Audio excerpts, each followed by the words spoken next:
Superman, so yes, he would be ridiculously powerful at this point. And I really like the way that Dylan draws facial expressions on the heroes whose bodies have been taken over by the minds of the supervillains. You can just tell that they're evil. Look at the expressions that they're making, just the anger and the hate on Wizard as Superman's face. The bored expression by Zatanna, whose body has been taken over by Star Sapphire. We learned that Floronic Man, the Plant Master, has taken over Wonder Woman's body, which means by process of elimination that it's Blockbuster, the mindless brute, who is now in the body of Batman. And as it turns out, the five Leaguers who now find themselves in their opposite numbers bodies have been placed in a temporary restraining cell, a stasis cube, and we get some really neat character development and interaction here. It starts with Superman in the body of the Wizard, and he is frustrated as all get out. And Zatanna is trying to calm him down, and it's not working right now. And Superman, as he did time to time in the Bronze Age, comes across as something of a jerk here, where he's not really considering his words, and he's basically making it sound like he is really teed off to be everyone's equal now. He finds it humbling. Thank goodness, even though he's trapped in Blockbuster's body, Bruce Wayne's mind is still alive and well. And so it's actually interesting to see such eloquent words coming out of Blockbuster's mouth as Batman is saying, well, we sympathize, but look at me. I've prided myself on developing my mind, my athletic prowess, and now I'm inside the body of a brute. I can't do anything quietly, and this is so discomforting. I'm going to save Wonder Woman's comment for last, because that's one that really struck me. Green Lantern, Hal's reaction to being in Reverse Flash's body is really interesting, where he says, I used to wonder what it would be like to have the power within me, to not have to rely on an outside source of power. But he's saying, thanks to being in Reverse Flash's body, having an inborn superpower really stinks. It stinks to high heaven. And good call on Mr. Conway's part, because Hal Jordan is one of, I'd say, the proudest characters in the DCU. For Hal, it's a great point of pride that he's able to wield so strong a weapon as a Green Lantern ring as easily as he does. I mean, Jeff Johns in later years would explain that for a person to wield a Green Lantern ring, they had to basically channel everything they had into generating enough will to create even a small construct. And here Hal does it effortlessly day in and day out. So for Hal, he would be proud enough to say, hey, I don't need to have the power given to me. I can take this weapon and I can use it confidently. This feels like a step down for him. I'm so glad that this wasn't Sinestro here in this story. I mean, this is years before Jeff Johns introduced the concept of the emotional spectrum. So for Hal being in Sinestro's body, for one, it would feel too much on the nose. And two, I don't think Hal would find it as much of a challenge. He'd just say, well, it's just a yellow ring right now, not knowing what yellow really meant and the consequences of using yellow. Very interesting reaction on Zatanna's part, where she's actually feeling the opposite of what Hal's feeling. She's used to having the power within herself, and now it's very odd having to rely on this chaotic weapon, this Star Sapphire crystal. She has no idea how to operate it effectively, and that scares her. But it's Wonder Woman's comment that really gets to me and gets the prize, where she says to Superman, Batman is right, Cal. How do you think I feel? A woman, an Amazon, transplanted into the form of a man.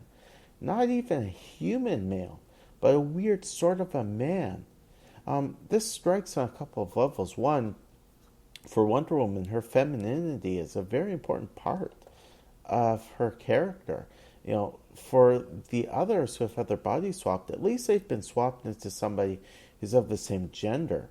But for somebody to be swapped into another gender that they don't identify with, also given history that the Amazons had with men, um, going back millennia to Hercules seducing and then enslaving Amazons, this has to feel very imprisoning for Wonder Woman.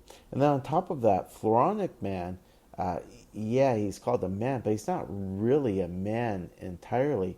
And thinking that Wonder Woman began life as clay and then had life breathed into the clay, being transplanted into the plant master, it's probably going to feel like a case of regression for Wonder Woman. So good on the other leaguers for standing up to Superman and saying, hey, you're not the only one, buddy. It's hard for all of us. I like seeing that Superman is taking a piece of humble pie and he doesn't speak back. Oh, just something in terms of continuity here. Thanks to the work of Daniel O'Neill and Neil Adams, the Flash Green Lantern relationship tended to be overshadowed in the Bronze Age by the Green Lantern Green Arrow relationship, but one has to keep in mind that historically Barry Allen and Hal Jordan were best friends, almost brothers, and I think it was right around the time that this issue was published that the issue of the Flash in which Flash's wife Iris was killed was published, and so it come out sometime later that was Reverse Flash who went to that costume party and killed Iris and then left her for Barry to find her. And I'm just thinking, what if Hal knew that just prior to his body swapping, Reverse Flash had killed his best friend's wife? How would Hal have reacted in that situation? That would have made for some great storytelling here. I don't know that it was ever explored elsewhere. But getting back to the synopsis, so for the sake of readers who didn't get to read the previous issue, you get a recap on what happened. The explanation is that after a body swap, the villains in Leaguer's bodies brought back their rightful bodies and imprisoned them. Fortunately, there's a design flaw in this stasis cube. Superman admits that when he constructed this cube, he knew there was a design flaw. He was just too busy to fix it. And he says to Hal, if you use your super speed and focus on this weak point, you can break us out. And that's what happens. Now, here's where the title, The League That Defeated Itself, comes into play. So, the Leaguers in the villain's body start looking around to see if the society members are still there. And they aren't, they've gone. But they do find that Red Tornado has been strung up to an operating table, and so they decide to revive Reddy. Unfortunately, when Red Tornado comes to, he sees the 5 supervillain members. And he doesn't realize that it's his friends with their minds transplanted into their bodies. So he goes on the offensive, and instead of trying to reason with Red Tornado, they instantly go on the defense, basically take him down again, and they have to leave him out of commission. But then the Leaguers decide, hey, we should try figuring out where the Secret Society's new headquarters is. And they reason that a friend of Eobard Thawne, the Reverse Flash, is in jail, and he knows the current location of the hangout. So Hal masquerades as Reverse Flash, goes into Iron Heights, talks with the guy, and manages to secure the address. So the 5 Leaguers descend upon the Secret Society's headquarters that's in a high-rise. Fortunately, they do have one contingency plan. They decide to leave Zatanna in the body of Star Sapphire outside of the building.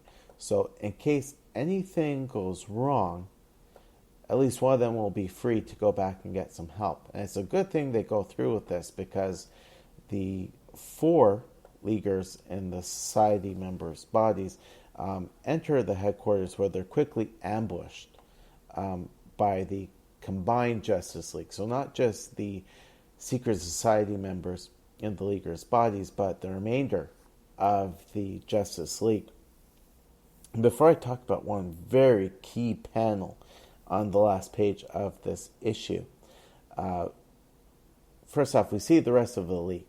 It's Green Arrow, Oliver Queen, Black Canary, Flash, Barry Allen, Hawkman, who at this time would be Kadar Hall, but later retconned to be Carter Hall, and the Elongated Man, Ralph Dibny.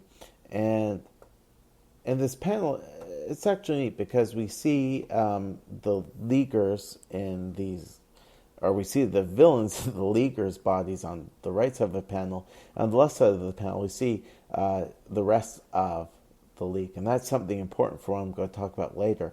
But true to his character, Green Arrow finds this rather suspicious. He says, "This is way too easy.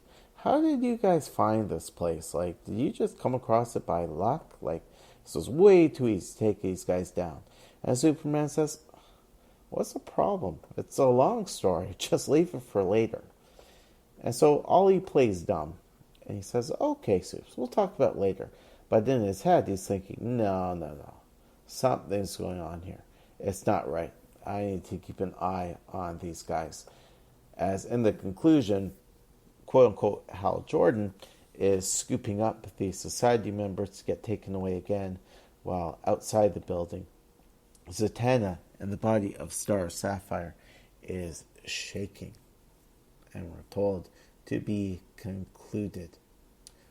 Great issue here. Again, another great cliffhanger. I just love that title, The League That Defeated Itself. The Justice League, or at least half of the Justice League, really did defeat itself. First off, they're having a hard time in the bodies of these villains. Superman is giving into his anger. Instead of trying to reason with their teammate, Red Tornado, they instantly let things go to fisticuffs. They don't consider that maybe their plan to find the headquarters and just storm it is a little bit too easy.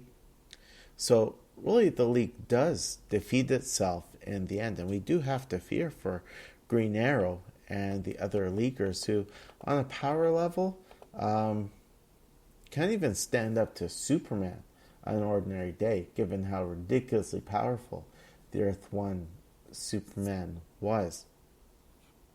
I just love the character development here, looking at not just the physical trauma of the body swapping, but the psychological, the social emotional trauma that's caused by this. And you get the sense that, even in the Bronze Age, with writers wanting to move past certain stories and start something new, this would be the sort of event that would stick in the back of the minds of those who are affected. And of course, that would turn out to be the case when explored by Misters Meltzer and Morales. Really great art, again, on the part of Dick Dillon. Just that last panel where he sees Zatanna, where she's so shaken. Using that Star Sapphire crystal has really gotten to her. And, we really have to be afraid that, as the only one, she has an uphill battle to face. And who is she going to go to? So, no doubt for people who are reading this at the time, they could not wait for the final chapter entitled The Last Great Switcheroo. Okay, now for a quick synopsis of Justice League of America issue 168. So it turns out that the Secret Society, or rather the Wizard, had this great scheme to have the society impersonate these 5 Justice Leaguers so that they could become bodyguards at a museum that is exhibiting these precious gems. And the idea is that at nighttime, the villains and the heroes' bodies would rob